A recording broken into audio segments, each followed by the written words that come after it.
Good afternoon friends, একটি নতুন blog নিয়ে আসলাম রামকৃষ্ণ মিশন থেকে।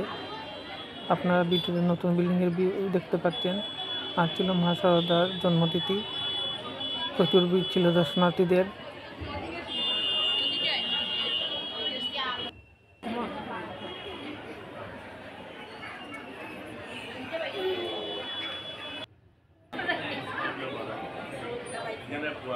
আমার ফ্রেন্ড সুরজিৎকে পেয়ে গেলাম মিশনে।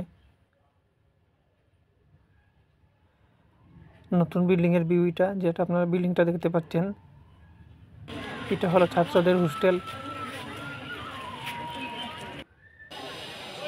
নতুন বিল্ডিংয়ের সাইজের একটা ভিউ, যা খবর পেলাম আগামী বছর মার্চের মধ্যে ওপেনিং হয়ে যাবে নতুন মন্দিরটা।